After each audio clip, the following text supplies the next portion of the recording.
Avoid people and situations that upset you. See, there's some people that know just how to push your button.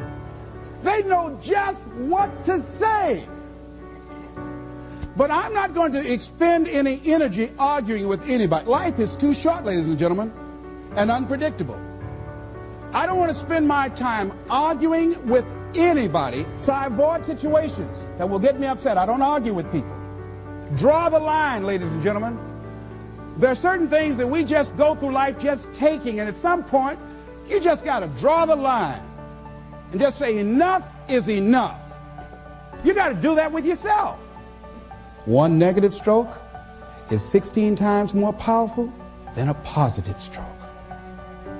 And if you have people around you who are not sensitive to who you are, and the people that can hurt you the most, ladies and gentlemen, are the people that you love. That you love. They're the ones that you're vulnerable to. They're the ones that can get to you. And if they're insensitive, I don't care who they are. See, if you don't draw the line with people, if you just let them run rampant in your life, and you let things happen to you that you don't feel good about, if you continue to allow it to happen, you won't feel good about yourself. Your image of yourself will erode. So you've got to draw the line. Why do people just go to a job where they're miserable, day in and day out? Why do people stay together and they're miserable, sleeping in separate rooms, or arguing, or the only thing they have in common is paying the bills? Don't talk, don't communicate, don't share anything together. Day in and day out, as short and unpredictable that life is, being mean to each other. Why do people do that? Known hells are preferable to strange heavens because it's familiar. See, life is rough, ladies and gentlemen. It's rough, and it's scary. It's scary growing. It's scary taking a chance. It's scary acting on your intuition, on your guts. It's scary. It's frightening. There are people that's tolerating things right now, and they're immobilized by fear. They can see the hammer coming, and they're afraid to even move because it's scary.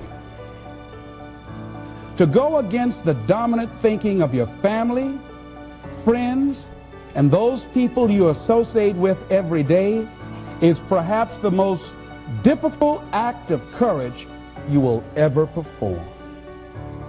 See, when you start growing, when you start changing the way you walk, the way you talk, the way you act, the way you respond to things, the way you use your time, when you start saying, no, I can't do that. Why? You're too busy. You don't have the time. No, I have my own agenda. So if people can put you on a guilt trip, they will. And use you and abuse you over and over and over again. You got to draw the line. You have to draw the line on them. Don't go through life feeling like you're powerless. Victims are people that are powerless. You're not powerless. You are powerful. You direct the power in your life. Whatever your life is right now, it is a duplication of your consciousness.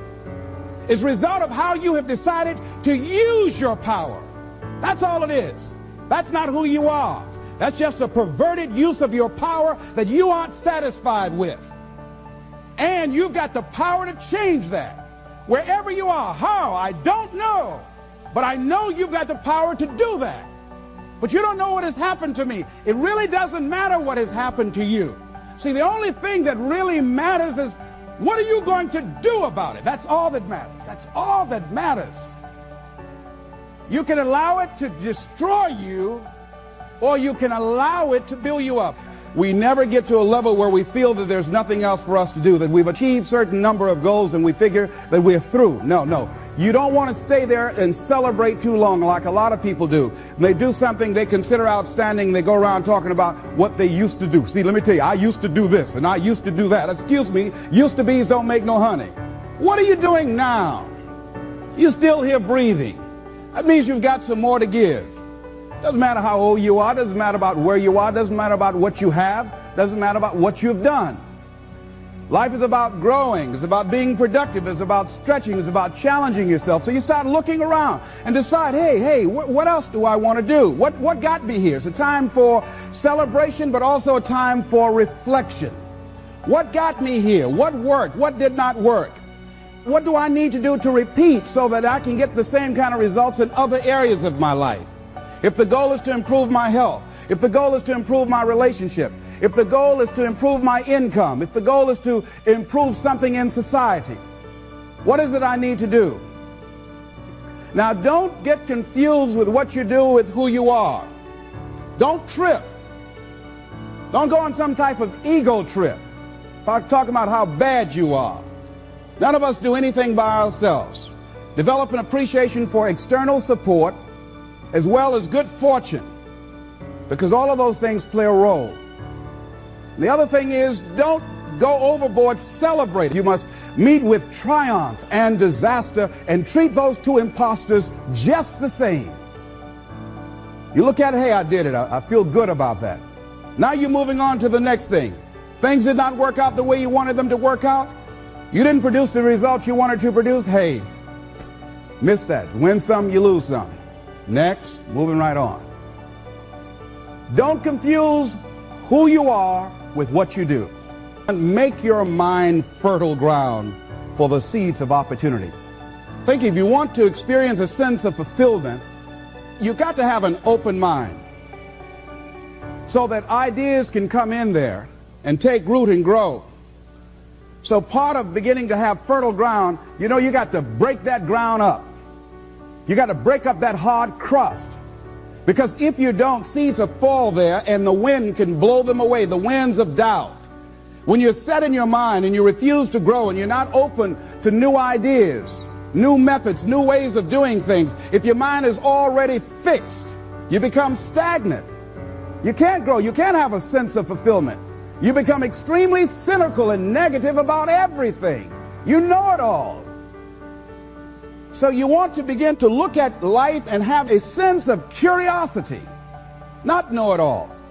You want to keep learning, keep growing. Realize that we had a theme. You never find out how much you know until you find out how little you know. And there are some people you can't tell anything. They have all the answers. Oh, I've already done that. So many of us count ourselves out of things prematurely. You don't know what the possibilities are up in there. So you want to be open, you want to continue to learn, you want to continue to grow, you want to begin to know that there are unlimited ideas out here waiting for you to latch on to them. And if you don't take advantage of them when they come your way because you're so closed-minded, do understand somebody else will. And we've all had ideas that we did not act on and looked around and somebody else had the idea and gone with it. So be open and receptive. Become involved in life. Live your fantasy. Most people go through life not living their fantasy, sitting up in the bleachers, looking out on the field, looking out into the arena, wishing that they were down there, just fantasizing, seeing themselves running with the ball. Decide to live your fantasy. See, in life, you can go through life, you can come up with reasons or you can come up with results. You can come up with excuses or you can come up with achievements. You can go through life blaming or you can come up with solutions. The choice is in your hands, satisfaction or despair. We can choose that. So look at your life and decide what it is that you want to do that will give your life a sense of worth. Someone said that your life worth is measured by your accomplishments and not by your complaints. You want to have a fulfilling life? Decide not to make your life predictable. So some people, their lives are very predictable. They got a little routine, they do that, and they follow that day in and day out, day in and day out. You don't get much juice and happiness out of life like that if you're predictable. You want to change it up. Variety most certainly is the spice of life. Here's something else. Want to create a greater sense of fulfillment? Challenge your fears. Challenge them. Look those fears in the face and take them on. Don't allow them to rule you. Decide that you're going to take some chances. You've got to be willing to risk. If you're not willing to risk, you can't grow in life. Life has no power when you're not willing to risk. It's that to laugh is to risk appearing the fool. To weep is to risk appearing sentimental. To reach out for another is to risk involvement. To expose feelings is to risk exposing your true self. To place your ideas, your dreams before a crowd is to risk their loss. To love is to risk not being loved in return. To live is to risk dying. To hope is to risk despair. To try is to risk failure. But risk must be taken, because the greatest hazard in life is to risk nothing. The person who risks nothing, does nothing, has nothing, is nothing. They may avoid suffering and sorrow, but they cannot learn, feel, change, grow, love, and live. Chained by their certitudes, they are a slave. They have forfeited their freedom. Only a person who risks is free.